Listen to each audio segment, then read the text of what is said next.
Hello again, everyone, and welcome back. Today I want to review a cigar that was new about this time last year. It was introduced at the 2010 IPCPR show in Las Vegas. It is the Hoyo de Monterrey Reposado en Cedros. And here we are right here.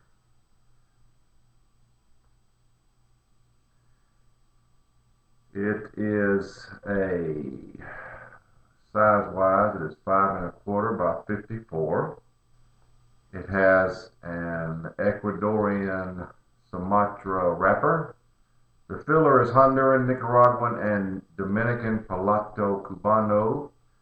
The binder is Connecticut broadleaf. They claim this is a Honduran cigar made in the Honduras American Tobacco Factory in Confradia. This is a General cigar. General has many brands, but the Hoyo de Monterrey is quite old brand, quite familiar. This should be an interesting cigar. The name in Cedros means it was aged for quite a while in cedar, and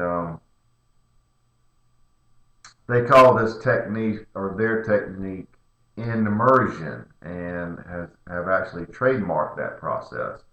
All I know is that it involves a lot of cedar and a lot of aging for an extended amount of time. So it should be a good cigar. The ingredients sound interesting, so let's get right to it. Well, let's cut this cigar's cap and see what we've got. Draw is excellent. No problem there. As you can see, I took this a little bit off the top.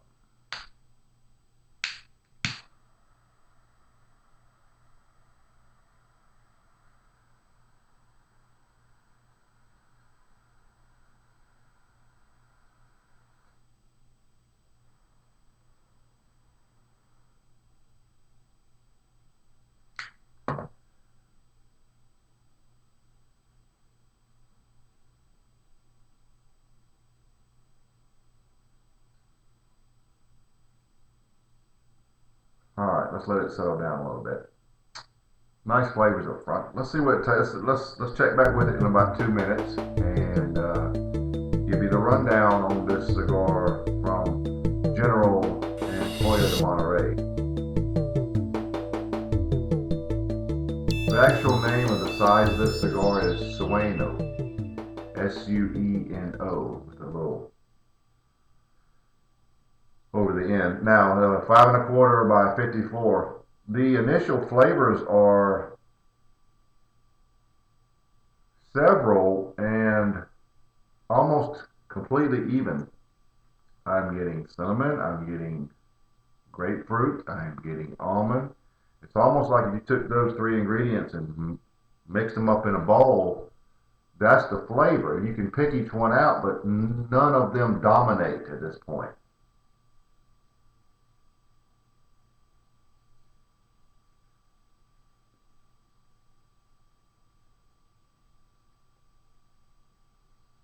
Pepper's nice, sort of a white pepper, and that makes sense. It's not the hard black pepper. There is a white pepper, so I guess that's what you can call it. Look at the ash; it's almost completely white. Speaking of white, but those are your flavors right now, and they're pretty much dead even, like a third, a third, a third. The finish is sort of long, average, not extremely long, but sort of a vanilla-ish flavor to it. Sweet vanilla. And that's about it at this point. Half inch in, burning very even. And like I said, the 3 flavors, cinnamon, citrus, and almond, all one. just about dead even.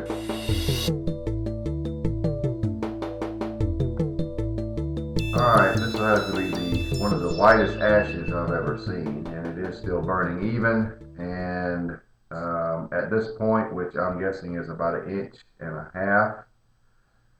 plus or minus, the cigar has now developed some richness. There is a richness in the almond. Uh, Sort of a mixture of vanilla and almond, almost a caramel-like taste, which is very nice. But that is one of the main flavors right now.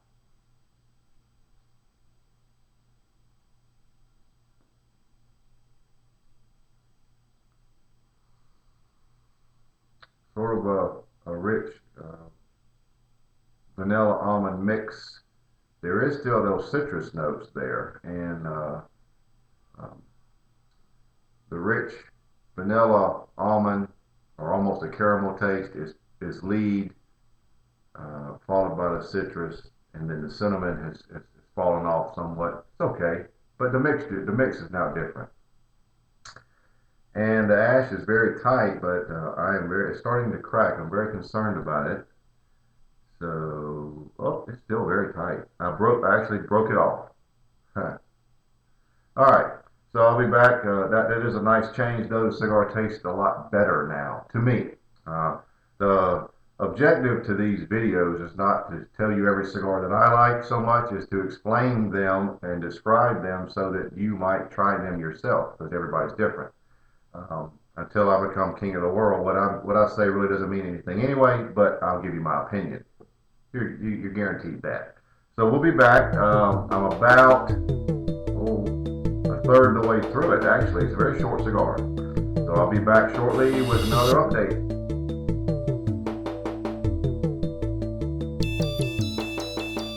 Well, we're just before removing the band, and cigars transitioned again. Now the primary flavors are the citrus. They're a semi-sweet citrus. I would call it grapefruit. Um, nice. The finish is now long and one of a creamy vanilla with almond kicker, if you will. Just a little bit of almond mixed in. Um, Cigar changes. It's changed 2 or 3 times. Let me give you a on-the-spot update of the flavors right here.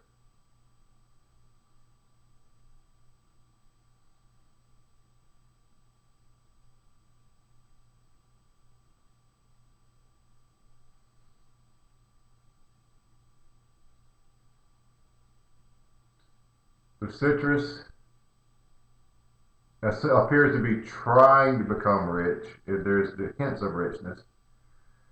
The cinnamon is now just there enough. It's so subtle that it just sort of adds at the end. Uh, the vanilla and almond notes have all but disappeared. So the cigar is transitioning, and it's complex in that regard, in that it's changed, and when it makes changes, they're very abrupt in a different direction. So there you are. I'll be removing the band in a few minutes. And speaking of that band, it's very dark, but it's quite ornate if you're into bands, and I'd like to show you that right now.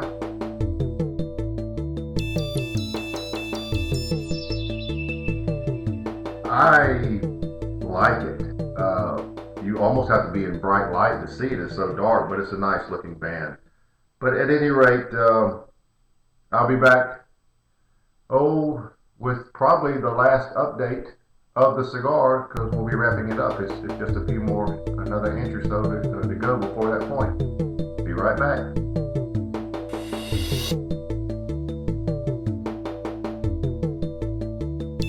Well, we're down to the end, and the cigar has sort of made another transition, and it's just about come back where it started.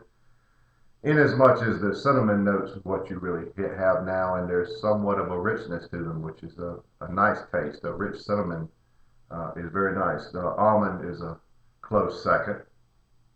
Um, Finish remains about the same.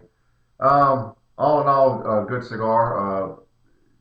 Lacked a little bit of what I look for in a cigar, but the description I gave you is accurate.